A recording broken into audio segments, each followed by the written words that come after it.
नमस्कार दोस्तों, मैं आशीष आप सबका स्वागत करता हूं आपके अपने इस चैनल एग्लेक्स एकेडमी में। आज हम कुछ करंट अफेयर्स करने जा रहे हैं जो कि पेपरों की दृष्टि से बहुत महत्वपूर्ण है।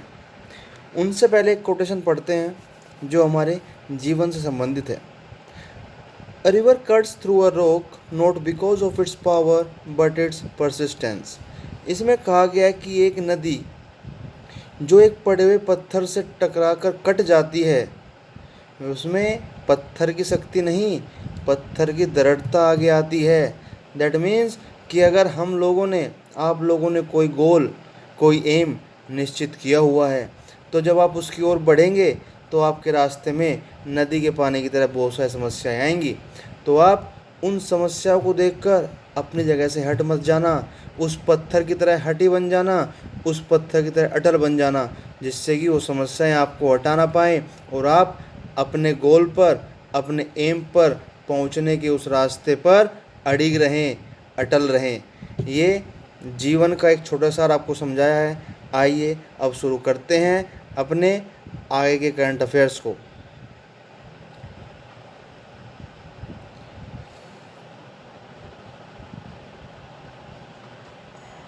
करंट अफेयर हमारा है जिसका नाम है ऑपरेशन समुद्र सेतु। अब एक ऑपरेशन शुरू किया है जिसका नाम समुद्र सेतु है। अब वास्तव में समुद्र सेतु है क्या? समुद्र सुनने में आ रहा है जैसे समुद्र जैसा साउंड करता है। यहाँ पर बात ओशन की जा रही है। सेतु मतलब ब्रिज, कि क्या कोई ब्रिज बना रहे हैं? नहीं, ये एक ऑपरेशन शुरू किया हुआ है जो हमारे लोग फंसे हुए हैं इस कोरोना की वजह से। आजकल हर जगह कोरोना का कहर बढ़ रहा है, ज़्यादा हो रहा है। तो जहाँ पर हम लोग, हमारे देश के लोग फंसे हुए हैं, उनको वापस लाने की नई नई कवायद शुरू की जा रही है। यहाँ पे हम बात कर रहे हैं अपने उन लोगों की जो लोग हमारे मालदीव में फंसे हुए हैं। इस ऑपरेशन समुद्र सेतु के द्वारा जो मालदीव में फंसे हुए लोग हैं उनको वापस भारत लाया जाएगा। इस भारत लाने में जो ये समुद्र सेतु है, यह ऑपरेशन नौसैनिक इंडियन नेवी ने लॉन्च किया है, भारतीय नौसेना ने इसको शुरू किया है। इसमें क्या होगा? 2 नौसैनिक जहाज़ by sending 2 naval ships, name of first is INS Jalashwa and the second is INS Magar. These are 2 naval ships which will be sent to the port of Malé. Where? The port of Malé, which is in Republic of Maldives. दो नौसैनिक जहाज माले बंदरगाह पर पहुंचाए जाएंगे और ये कहाँ पर है? मालदीव में है। इसकी पोजीशन मैं आपको बताऊंगा। और 2 जहाज कौन से हैं? एक INS जलश्वा और दूसरा INS Magar. Will commence evacuation operations from this operation will be commenced from the date of 8th of May 2020 as the phase 1। इसको अलग अलग फेज़ में बांटा गया है। पहले फेज़ में जो शुरू होगा वह 8 मई 2020 को शुरू होगा। INS Jalashwa which is the bigger ship, INS Jalashwa जो कि बड़ा जहाज है, किससे? मगर से, उसको 8 मई को माले द्वीप पर भेज दिया जाएगा और INS मगर जो जाएगा वह 10 मई को माले द्वीप पर जाएगा। ठीक है दोस्तों, ये थी जानकारी समुद्र सेतु के लिए। इसमें थोड़ी एडिशनल आपको बता देता हूँ कि इसमें एक बार में लगभग 1000 लोगों को लाया जाएगा। क्यों? क्योंकि उनमें दूरियां बना के रखनी है। कैपेसिटी इसकी बहुत ज़्यादा है, लेकिन इसमें 1000 लोगों को लाया जाएगा क्योंकि यहाँ से इनमें डॉक्टर की सेवा भी जाएगी और काफ़ी ज़रूरी पड़ने वाली और भी ज़रूरतों का सामान भी इसमें ले जाया जाएगा, जिससे कि वो लोग आराम से यहाँ पर आ सकें। आइए अब हम बात करते हैं हमारे मालदीव की और हमारे भारत की लोकेशन और पोजीशन की, कि उनमें कितनी दूरियां हैं और कहाँ से जाकर कहाँ पे उनको लाया जाएगा। आइए दोस्तों दिखाते हैं मैप के थ्रू। ये देखिए ऑपरेशन समुद्र सेतु। यहाँ पे एक ऊपर स्लोगन लिखा है, हर काम देश के नाम।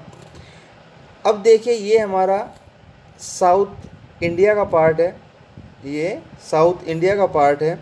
ये द अरेबियन सी है, that is the Bay of Bengal, it is Sri Lanka. और हमारे साउथ पार्ट से में एक जगह है केरला में, कोची। कोची एक पोर्ट है, बंदरगाह है। इस बंदरगाह से लेकर और जो मालदीव का माले है, ये दूरी है 900 किलोमीटर की। कितनी है दोस्तों? 900 किलोमीटर की। तो यहाँ से यहाँ तक का सफ़र ये लोग जहाज़ के थ्रू कवर करेंगे। और देखिए, अपने जहाज़ की फ़ोटो भी देखिए, ये INS जलस्वा और ये INS मगर। ठीक है दोस्तों, तो ये लोकेशन भी आपको पता लग गई। अब आपको इस एक क्वेश्चन में बहुत सारे क्वेश्चन पता लग चुके हैं। आपको यह पता लगा कि 2 INS जहाज़ हैं, आपको पता लगा कि कोची में पोर्ट है, आपको ये पता लगा कि इस पोर्ट से लेकर मालदीव का जो पोर्ट ऑफ माले है वहाँ से 900 किलोमीटर की दूरी बताई गई है। ठीक है दोस्तों, आइए सेकंड करंट अफेयर पर चलते हैं। है त्रिपुरा लॉन्चेस। त्रिपुरा स्टेट है, आपको पता है, जो कि हमारे नॉर्थ ईस्टर्न इंडिया में है। उन्होंने एक व्हाट्सएप नंबर लॉन्च किया है जिससे कि हेल्प मिलेगी करप्शन की कंप्लेंट करने में।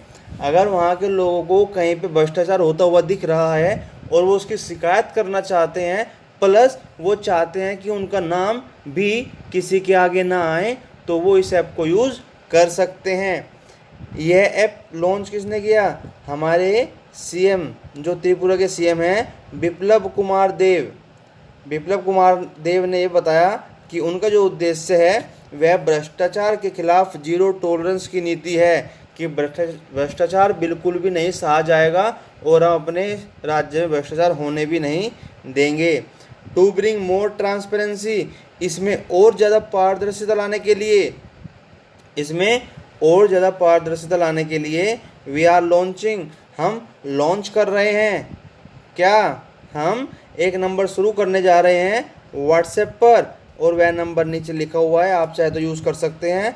That is 8794534501, where you can complaint, जहाँ पर आप कंप्लेंट कर सकते हो विद एविडेंस, उसके सबूत के साथ, रिगार्डिंग एनी करप्शन, किसी भ्रष्टाचार के बारे में, and we will take action, और हम उसमें 24 घंटे के अंदर कार्रवाई करेंगे। और देखिए प्लस पॉइंट क्या है, your identity will be kept secret, आपकी जो पहचान है वह गुप्त रखी जाएगी।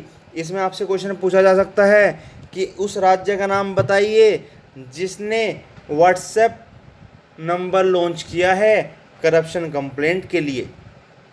ठीक है, वो आप बता, त्रिपुरा है। एक क्वेश्चन बताया जा सकता है कि आप बताइए कि जो व्हाट्सएप नंबर लॉन्च हुआ है त्रिपुरा में, उसके क्या क्या उद्देश्य हैं, वह किस पर्पज़ से बनाया गया है। तो एक क्वेश्चन में आपके 2 से 3 क्वेश्चन कवर किए जा रहे हैं। आइए दोस्तों थर्ड पॉइंट पर चलते हैं, आरोग्य सेतु मित्र। थर्ड पॉइंट हमारा है आरोग्य सेतु मित्र। अब आरोग्य सेतु मित्र कुछ मिलता जुलता है आरोग्य सेतु से। ये हम लोग जानते हैं कि आरोग्य सेतु क्या ऐप है। आरोग्य सेतु ऐप है बताने के लिए कि हमारी जो सिचुएशन है, अगर हम उसमें अपने बीमारी डालते हैं तो बताती है कि हम कोरोना से संक्रमित हैं या नहीं हैं। अब आरोग्य सेतु मित्र ये एक अलग पोर्टल है, और इस पोर्टल से क्या हेल्प होती है आइए सुनिए। ये आरोग्य सेतु मित्र हमें हेल्प देता है। क्या? The service provider provides citizens with 3 option, ये हमें 3 विकल्प प्रदान करता है। क्या? First is the consult doctor, if you want any consultation from any doctor then we should go by this app.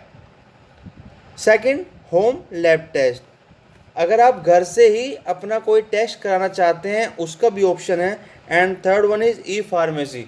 E pharmacy होता है अगर आप ऑनलाइन, अब तक क्या था कि ऑनलाइन मेडिकल या ऑनलाइन मेडिसिन घर पे आ जाती थी, जैसे बहुत सारी ऐप हैं, 1mg हो गई या नेटमेड हो गई, इस तरह की।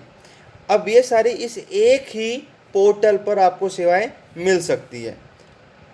अब इसमें कौन कौन पार्टिसिपेट करता है वो देखते हैं।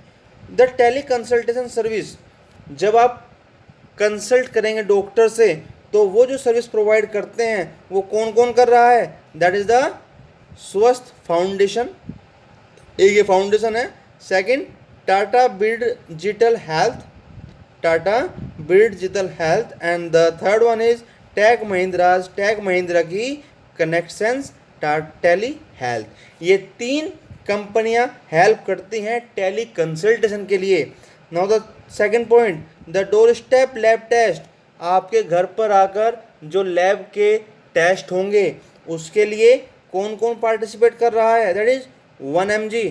ध्यान रखना 1 mg सिर्फ दवाई ही प्रोवाइड नहीं करती, ये हेल्थ केयर के स्कोप में बहुत ज़्यादा अपना इंटरफेयर दिखा रही है, उसमें घुस रही है, क्योंकि उसको पता है कि आने वाले टाइम में इसका बहुत ज़्यादा स्कोप है।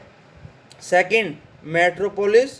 थर्ड, डॉक्टर लाल पैथ लैब्स, ये भी आप लोगों ने सुना है। SRL डायग्नोस्टिक, ये भी आप लोग जानते हैं। एंड थायरो केयर, इन सब के भी आप जो आउटलेट होते हैं उनके बारे में जानते हैं। ठीक है।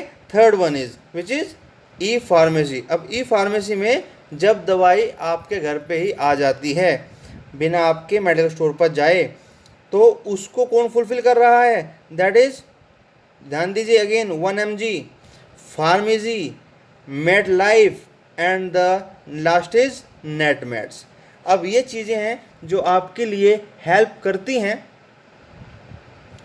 आपके सफ़र को इजी बनाने के लिए। इसके साथ साथ अगर आप डॉक्टर से कंसल्ट करना चाहते हैं, आप कॉल करेंगे या चैट भी कर सकते हैं या वीडियो भी कर सकते हैं। ठीक है। कॉन्फ्रेंस पे डॉक्टर को लेकर वे आपको डायग्नोज करेंगे और डायग्नोज करने के बाद जो सिम्टम्स होंगे उनके अकॉर्डिंग वे आपको गाइड करेंगे कि आपको अगला स्टेप क्या लेना है। ओके। अगर वो कहे आपको टेस्ट कराने हैं, then you will go through the second option which is home lab test. Okay, जिससे कि वो अलाउ करेगा आपको कॉल करने के लिए एक लैब के पास, और वह आपके सारे मेडिकल टेस्ट आपके घर से ही कलेक्ट करके ले जाएगा, सैंपल लेके जाएगा, टेस्ट करके आपको वापस घर पे लेके देने आएगा। After that if you want to call for any required medicine, then you will go through the third option, that is e pharmacy. Okay दोस्तों, ठीक है। Now we will go to the next point, that is DRDO develops UV blaster. अब ये क्या है? That is, you can say it is from the science and tech department. यहाँ पर कुछ डेवलप करने की बात है, कुछ नई चीज़ बनी है, और बनाई किसने है? DRDO ने। DRDO develops UV blaster. अब DRDO क्या है? DRDO आपको पता होना चाहिए, एक बहुत बड़ी ऑर्गेनाइजेशन है जो हमारे लिए काफ़ी सारे औजार या आप कह सकते हो मिसाइल्स वगैरह बनाते हैं। ओके, या हथियार बनाते हैं सेना के लिए। सो DRDO की फुल फॉर्म है the defence research and development organisation. Defence research and development organisation. अब UV ब्लास्टर क्या है? तो UV की फुल फॉर्म होती है अल्ट्रा वायलेट। मतलब इसमें आप कह सकते हो कुछ ऐसा इंस्ट्रूमेंट होगा जिसमें कि अल्ट्रा वायलेट रेस का कुछ यूज़ होगा। ओके, तो आइए पढ़ते हैं इसके बारे में। Has developed an ultraviolet disinfection tower. क्या है? डिसइंफेक्शन, मतलब इन्फेक्शन क्या होता है? जब कोई बीमारी फैलते को संक्रमित होता है। डिसइंफेक्शन उस संक्रमण को बेअसर करने के लिए। So this organisation develops an ultraviolet disinfection tower for rapid and chemical free disinfection of high infection prone areas. That means रक्षा अनुसंधान और विकास संगठन ने उच्च संक्रमण ग्रस्त क्षेत्रों में तेजी से और रासायनिक मुक्त, इसमें कोई केमिकल इस्तेमाल नहीं होता, ध्यान दीजिएगा, केमिकल का यूज़ नहीं होता, कीटाणु शोधन के लिए एक अल्ट्रा वायलेट कीटाणु शोधन टावर विकसित किया है। इक्विपमेंट नेम्ड UV ब्लास्टर, और उस इक्विपमेंट का नाम UV ब्लास्टर है, मतलब कि उस उपकरण का नाम UV ब्लास्टर है। यूजफुल फॉर, जो कि बहुत उपयोगी है, high tech surface like electronic, उच्च तकनीकी सतहों के लिए, जैसे कि आपका इलेक्ट्रॉनिक इक्विपमेंट है, कोई बिजली का उपकरण हैं, कंप्यूटर्स हैं, या अदर गैजेट्स इन लेबोरेटरीज, आपकी प्रयोगशाला में बाकी के कोई और उपकरण हैं जो कि बहुत ज़्यादा हाईटेक हैं, उनको भी डिसइंफेक्ट किया जा सकता है इस मेथड से। उनको आप केमिकल से नहीं कर सकते, बट आप इस मेथड से उनको भी डिसइंफेक्ट कर सकते हो। Third, the product is also effective for areas, और यह प्रोडक्ट उस एरिया के लिए भी बहुत प्रभावी होता है जहाँ पर लोग ज़्यादा मात्रा में रहते हैं। मान लो आप एक मॉल की बात करें, वहाँ पे हज़ारों लोग एक साथ रहते हैं। आपने बात की एयरपोर्ट की, वहाँ पे हज़ारों लोग साथ रहते हैं। कोई बड़ी फैक्ट्री है, बड़ा होटल है या मेट्रो है, उनमें हज़ारों लाखों लोग एक साथ रहते हैं, तो उन सब के लिए भी यह बहुत उपयोगी है, क्योंकि यह अपने असर से उनको डिसइंफेक्ट कर सकता है। Third and last point, the ultraviolet blaster, जो यूवी ब्लास्टर है, is a UV based area sanitiser. यह एक सैनिटाइजर की तरह काम करता है। और सैनिटाइजर का काम क्या होता है? आपके जर्म्स को इनएक्टिव करना, जिससे कि वो इन्फेक्ट न कर सकें। ये डिज़ाइन किया गया है, यूवी ब्लास्टर डिज़ाइन किया गया है, design and developed by laser science and technology centre which is known as LASTEC, the Delhi based premier laboratory, जो दिल्ली में लेबोरेटरी है, किसकी? DRDO की, विद द हेल्प ऑफ, और किसकी हेल्प से बनाए गए हैं? New age instruments and materials private limited, Gurugram. ठीक है, अब यहाँ पे आपके देख कितने सवाल सोल्व होते हैं कि एक्चुअल में यूवी ब्लास्टर है क्या, इसके यूज़ क्या है, यह किस उद्देश्य से बनाया गया है। दूसरा यह है किसने डिज़ाइन और डेवलप किया है, या लास्टेक की फुल फॉर्म क्या है। ये सवाल अगर आप इस वीडियो को ध्यान से देखोगे तो कहने के लिए तो सिर्फ 10 पॉइंट हैं, लेकिन 10 पॉइंट में कम से कम आपके 50 करंट अफेयर कवर किए जा रहे हैं। आइए दोस्तों, next one is Ashok Michael Pinto. ये नाम मिक्स लग रहा है, जैसे कि यह कोई भारतीय नाम है अशोक। देखिए, Ashok Michael Pinto nominates as US representative to IBRD। अब यहाँ पे ऊपर की लाइन में ही आपके 2 क्वेश्चन सोल्व हो गए और एक क्वेश्चन निकल के आ गया। That means Ashok Michael Pinto, जिसको नामांकित किया गया है US रिप्रेजेंटेटिव के तौर पर, किसके? IBRD के। अब यहाँ क्वेश्चन आता है कि what is the full form of IBRD। The full form of IBRD is international bank for reconstruction and development. ध्यान देना, IBRD international bank for reconstruction and development. अब पढ़िए, अशोक माइकल पिंटो है कौन एक्चुअल में? Ashok Michael Pinto Indian American lawyer है। क्या है? इंडियन अमेरिकन लॉयर है। और डोनाल्ड ट्रंप, जो कि USA के क्या हैं? प्रेसिडेंट हैं, हैज़ नॉमिनेटेड, इनको नामांकित किया है, किस लिए? US रिप्रेजेंटेटिव के तौर पर। किस संस्था के लिए? International bank for reconstruction and development. अब आपसे यहाँ 2 सवाल पूछे जा सकते हैं कि अशोक माइकल पिंटो को किस ऑर्गेनाइजेशन के लिए नॉमिनेट किया गया है। ठीक है। दूसरा सवाल, IBRD क्या है, यह किस लिए काम करती है। तीसरा, IBRD में जो US रिप्रेजेंटेटिव को नॉमिनेट किया गया है उनका नाम क्या है। ठीक है। अब मैं आपको बताना चाहूँगा कि international bank for reconstruction and development, आपको पता होना चाहिए कि ये IBRD एक्चुअल में है क्या। तो IBRD वर्ल्ड बैंक की उधार देने वाली शाखा है। IBRD is the lending arm of world bank. IBRD is the lending arm, उधार देने वाली शाखा है किसकी? वर्ल्ड बैंक की। अब अगर बात करें अशोक माइकल पिंटो भी क्या करते थे, तो he serves as the counsellor to the under secretary for international affairs of the United states.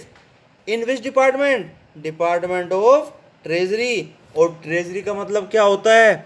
खजाना। मतलब कि खजाना विभाग में अंतर्राष्ट्रीय मामलों के अवर सचिव के सलाहकार के रूप में कार्य करते हैं। ठीक है दोस्तों, एक पॉइंट में 5 पॉइंट कवर हो रहे हैं, कितना अच्छा मैटर है, ध्यान से पढ़िए। नंबर 6 पे चलते हैं। अरे वाह, ये आ गया पुलित्जर प्राइज। पुलित्जर प्राइज, अब ये पुलित्जर प्राइज क्या होता है इसके बारे में पढ़ लेते हैं। पुलित्जर प्राइज एक ऐसा प्राइज है, पहले तो बात यह है 21 कैटेगरी के लिए दिया जाता है। कितनी? 21 कैटेगरी के लिए। ये लिखा हुआ है, देखिए थर्ड पॉइंट में, prizes are awarded yearly in 21 categories. 21 category में दिया जाता है, जिसमें कि 20 कैटेगरी में तो इसमें एक सर्टिफिकेट मिलता है और 15,000 US डॉलर कैश मिलता है। कितना? 15,000 US डॉलर कैश मिलता है। लेकिन जो एक रह गया 21 में दिया जाता है, 20 का बताया, 21वां क्या होता है? 21वें के लिए जो पब्लिक सर्विस कैटेगरी में होता है, पब्लिक सर्विस कैटेगरी में उसको गोल्ड मेडल दिया जाता है, उसको गोल्ड मेडल दिया जाता है। यह किस किस क्षेत्र में दिया जाता है? न्यूज़पेपर के क्षेत्र में, मैगजीन के क्षेत्र में, ऑनलाइन जर्नलिज्म के क्षेत्र में, लिटरेचर के क्षेत्र में और म्यूजिकल कंपोजिशन के क्षेत्र में। इसकी शुरुआत कब हुई थी? 1917 में इसकी शुरुआत हुई थी। किसके थ्रू? जोसेफ पुलित्जर के थ्रू। जोसेफ पुलित्जर के थ्रू। ठीक है, इन्होंने अपनी विल में लिखा था, अपनी वसीयत में लिखा था, इनकी जो प्रॉपर्टी थी इन्होंने उसमें कुछ दान दिया था यूनिवर्सिटी ऑफ कैम्ब्रिज को। किसको? यूनिवर्सिटी ऑफ कैम्ब्रिज को। उसमें जर्नलिज्म को प्रोत्साहन देने के लिए। ठीक है, अब करंट अफेयर क्या है कि इस बार भारत के 3 लोगों को, भारत के 3 फोटोग्राफरों को यह पुलित्जर प्राइज मिला है। यह पुलित्जर प्राइज मिला है भारत के 3 फोटोग्राफर को। उनका नाम छन्नी आनंद, मुख्तार खान एंड दार यासीन। इनको मिला है feature photography award for Kashmir coverage. इन्होंने कश्मीर को कवर किया था, कश्मीरी कवरेज पर इनको फीचर फोटोग्राफी अवार्ड मिला है। इनके नाम है छन्नी आनंद, Mukhtar Khan and Dar Yasin. Remember these points, very important for the any exam. आइए नेक्स्ट पॉइंट, मैक्स बूपा। आप लोग जानते हैं कि एक हेल्थ इंश्योरेंस कंपनी है। Max Bupa health insurance company है। Appoints mister Krishnan Ramachandran. Max Bupa ने इस बार किनको अपना नया MD अपॉइंट किया? तो सीधा सीधा क्वेश्चन है, मैक्स बूपा या who is appointed as the MD and CEO of the Max Bupa Health Insurance? So then you will answer as the Mr. Krishnan Ramachandran. Max Bupa Health Insurance has appointed, इन्होंने appoint कर लिया कृष्णन रामचंद्रन को। किस post पर? अपने नए managing director और chief executive officer MD and CEO की डेजिग्नेशन के लिए इन्होंने इनको अपॉइंट कर लिया गया है। इनसे पहले मैक्स बूपा के MD और CEO कौन थे? He was mister Ashish Mehrotra. नाम याद रखना, Ashish Mehrotra. He last serve, mister Krishnan Ramachandran was serve as the CEO के ही पोस्ट पर पहले काम कर रहे थे। किसमें? अपोलो म्यूनिच हेल्थ इंश्योरेंस में। ठीक है दोस्तों, किस में काम करते थे? अपोलो म्यूनिच हेल्थ इंश्योरेंस में। अब इनके कुछ एजुकेशनल डिग्री के बारे में पढ़ लेते हैं। इन्होंने MBA किया है। He did MBA from IIM Kolkata and a BTech degree in electrical and electronics engineering from IIT Madras. Okay दोस्तों, नेक्स्ट दिस सरस कलेक्शन। अब देखिए दी सरस कलेक्शन। अब सरस कलेक्शन, सरस जैसे नाम से ही पता लग रहा है कि कुछ सरस सा है, कुछ आसान सा है, कुछ संग्रह करने की बात कर रही हैं। तो एक सरस कलेक्शन है, इसको लॉन्च किया है, that is launch by the rural development minister who is Narendra Singh Tomar has launched the Saras collection on Government E-Marketplace GEM portal in New Delhi। Saras collection को GEM government e market place के portal पर ही launch किया है। और इसको launch क्यों किया है? The Saras collection showcases daily utility products made by rural self help groups SHG। इसमें ग्रामीण स्वयं सहायता समूहों द्वारा बनाए गए दैनिक उपयोगिता उत्पादों को प्रदर्शित किया जाता है, जो रोज़मर्रा की ज़िंदगी में प्रयोग होने वाली चीज़ें हैं उनको इसमें दिखाया जाता है। इट एम्स, इसका उद्देश्य है to provide market in rural area with access to central state government buyers. इसका उद्देश्य है केंद्र और राज्य सरकार के खरीदारों के लिए ग्रामीण क्षेत्रों में बाजार उपलब्ध कराना है। मतलब अगर कोई खरीदार है और वह पता करना चाहता है कि किस गांव में क्या चीज़ अवेलेबल है, तो वह इसके थ्रू देख सकता है। इसका क्या फ़ायदा होगा? इसका फ़ायदा ये होगा कि जो बीच के कमीशन खोर हैं, कमीशन खाने वाले हैं, उनका पत्ता साफ हो जाएगा। किसान सीधा बायर से जुड़ जाएगा और बायर सीधा किसान से जुड़ जाएगा। अब GEM, इससे पहले एक पहल थी किस की? ये GEM government e market place की और दीन दयाल अंत्योदय योजना, जो कि एक राष्ट्रीय ग्रामीण आजीविका मिशन है, दैट इज यू कैन से NRLM, DAY, दीन दयाल अंत्योदय योजना, NRLM, नेशनल रूरल आजीविका मिशन। ओके दोस्तों, ये कुछ चीज़ें हैं सरस कलेक्शन के बारे में। यहाँ पे क्वेश्चन आपसे पूछा जा सकता है कि सरस कलेक्शन किसने लॉन्च की, यह किस पोर्टल पर लॉन्च हुई, इसका उद्देश्य क्या है, इससे किसको क्या फ़ायदा हो सकता है, या किससे क्या फ़ायदा हुआ है। ठीक है, नेक्स्ट आइए।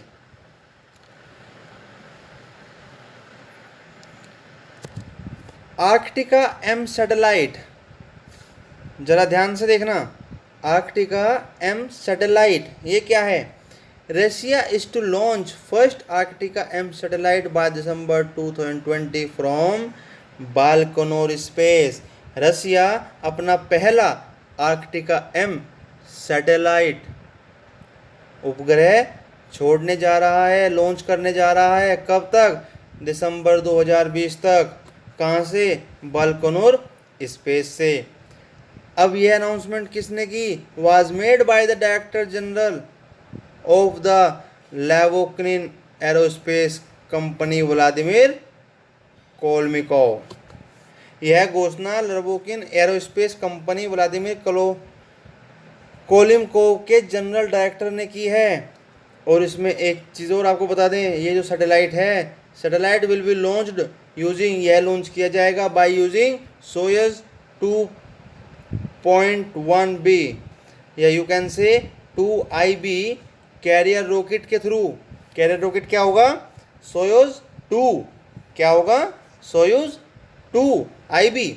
और with the freight booster, with the freight booster. और फ्रीगेट क्या है? फ्रीगेट आप कह सकते हो कि यह हैवी क्लास लॉन्च व्हीकल में मीडियम के तौर पर यूज़ किया जाता है। मीडियम में का तौर पर यूज़ किया जाता है हैवी क्लास लॉन्च व्हीकल्स के लिए। एंड इट बिकेम ऑपरेशनल, किसकी बात हो रही है? फ्रीगेट बूस्टर की। और इसके जो लिक्विड प्रोपेलेंट होते हैं वह UDMH और N2O2 नाइट्रोजन ऑक्साइड इस्तेमाल करते हैं। Help in studying, Arktika M satellite launch होने से क्या फ़ायदा होगा? यह मदद करेगा इन studying climate changes in the polar region. ध्यान रखना, कहाँ के क्लाइमेट को पढ़ने में मदद करेगा? पोलर रीजन, जो ध्रुवीय क्षेत्र है। And also help in detecting, और पता लगाने में कि पोलर रीजन में कौन कौन से संसाधन मिलते हैं। इसके अलावा अगर मैं आपसे पूछूं why is climate change study in polar important, ध्रुव पर क्लाइमेट चेंज को पढ़ना क्यों जरूरी है, तो उसके लिए भी आप लोग सुनिए।